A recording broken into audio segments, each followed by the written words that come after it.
Bonjour, bienvenue au cœur du débat dans la bibliothèque du CNAM. J'ai grand plaisir à accueillir ce matin Sandra Berthezen, qui est titulaire de la chaire de gestion des services de santé.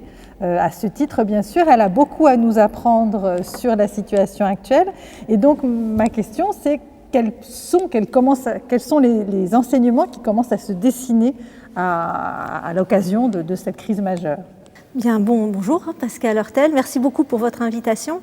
Alors, ce que l'on peut déjà tirer comme enseignement de cette crise, d'un point de vue organisationnel en matière de gestion des services de santé, c'est qu'on s'est rendu compte, lorsque cette fameuse première vague, telle qu'on l'a appelée au mois de mars, est arrivée au sein des hôpitaux, finalement, il a fallu trouver des solutions tout à fait inédites pour faire face à cette situation tout aussi inédite. Donc, pour faire une analogie avec la pensée sauvage de Lévi-Strauss, c'est un petit peu comme si les ingénieurs, qui étaient les médecins, les paramédicaux, étaient davantage devenus des bricoleurs. On leur a demandé de laisser un petit peu de côté les plans, les procédures, les protocoles habituels pour reprendre l'analogie de Lévi-Strauss, pour faire avec les moyens du bord. Donc avec les moyens du bord, on a su trouver des solutions pour faire face à une situation qu'on ne connaissait pas du tout. Faire face à l'incertain appelle finalement le bricolage. C'est d'une certaine manière un des enseignements que l'on pourrait tirer de cette crise. Et ce qu'il faut aussi retenir, et ce n'est pas neutre pour la suite, c'est que le bricoleur, contrairement à l'ingénieur, met toujours un petit peu du sien. Il y met un petit peu de lui-même dans son projet. L'ingénieur n'a pas à le faire. Il doit utiliser les moyens qui sont mis à sa disposition pour réaliser le plan, le projet prévu. Alors, vous pourriez me dire, bon, alors le but, c'est qu'on devienne tous des bricoleurs. Alors non, évidemment. Le but, idéalement, ce serait que l'on puisse devenir les deux. S'il y a bien un enseignement que l'on pourrait tirer, c'est de se dire que cette crise nous a appris que l'on pouvait être à la fois ingénieur et bricoleur. Autrement dit, travailler différemment, alors même qu'on n'avait pas eu du tout l'idée de travailler de cette manière auparavant. Alors il ne s'agit pas non plus de séparer la sphère gestionnaire de la sphère soignante. Les deux peuvent être à la fois ingénieur et bricoleur. Sauf qu'il y a quand même au moins trois objectifs à atteindre avant d'arriver à cela. Ce serait d'abord d'avoir une vision complexe de l'environnement, des phénomènes, des situations dans lesquelles on se trouve. Parce que finalement, le bricoleur, avant de commencer son projet, il n'attaque pas comme ça, bille en tête, sans savoir où est-ce qu'il va aller, n'est-ce pas? Il voit d'abord les éléments, il essaie de voir quels sont les liens entre ces éléments, éventuellement les interactions qu'il peut y avoir, les boucles de rétroaction, voilà, pour éviter que l'armoire ne s'écroule à la fin du projet. Eh bien, finalement, c'est pareil.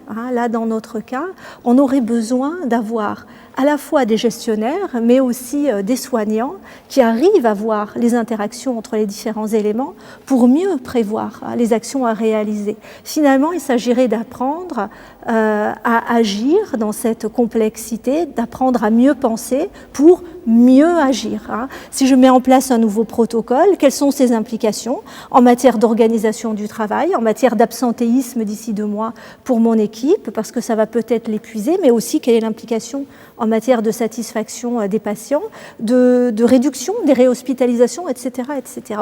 Aujourd'hui, de ce point de vue-là, on n'a pas tellement l'habitude de travailler de cette manière. Et puis, dans la foulée, il y aurait aussi 2 autres objectifs à atteindre qui vont quand même ensemble. C'est apprendre à mieux coopérer, à collaborer. Ça ne coule pas de source dans le secteur de la santé, puisqu'il est très vertical et très cloisonné. Vous voyez, on part du ministère pour arriver jusqu'au terrain, et puis entre le ministère et le terrain, eh bien, vous avez la haute autorité de santé, vous avez les autres agences de santé, les agences régionales, puis à l'intérieur des établissements, vous avez des niveaux hiérarchiques, des services, vous avez le secteur social, médico-social, sanitaire, le privé, le public. Tout cela, finalement, est très cloisonné. Or, ce que nous a aussi appris la crise, c'est qu'il fallait énormément collaborer à l'intérieur d'une équipe, entre les équipes, pour imaginer de nouveaux parcours de soins. Le parcours Covid n'était pas prévu, il a fallu complètement le mettre en route et aussi coopérer avec des établissements à l'extérieur des services dans lesquels on pouvait travailler pour organiser les soins de suite, notamment. Donc on a ça qui commence à se dessiner, et puis l'autonomie. Si vous voulez, un bricoleur a besoin d'autonomie, il ne peut pas que suivre la règle qu'on lui donne. Alors l'autonomie, c'est pas être seul et isolé. C'est l'autonomie telle qu'on peut l'imaginer, c'est une autonomie extrêmement concertée, une autonomie qui se fait aussi avec l'aide, l'appui d'un supérieur hiérarchique, d'une équipe. L'autonomie, ça n'est pas de l'expulsion de tâches vers quelqu'un. C'est vraiment quelque chose qui épaule, qui aide pour améliorer la subsidiarité de manière générale, pour s'engager dans la voie de la subsidiarité. Donc c'est cela aussi que nous a appris la crise.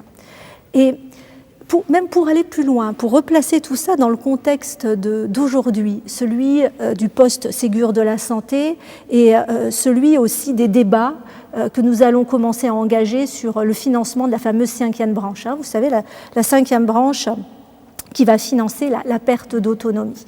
Eh bien, finalement, les enseignements de cette crise nous montrent qu'en devenant à la fois bricoleur et ingénieur, on crée de la valeur pour notre organisation, on la rend beaucoup plus performante, parce qu'on régule des dysfonctionnements, parce qu'on innove, parce qu'on travaille en équipe, eh bien on agit à la fois sur la performance sociale et sur la performance économique. Ça donne du sens au travail, on va agir aussi là-dessus, tout en agissant sur la qualité des soins.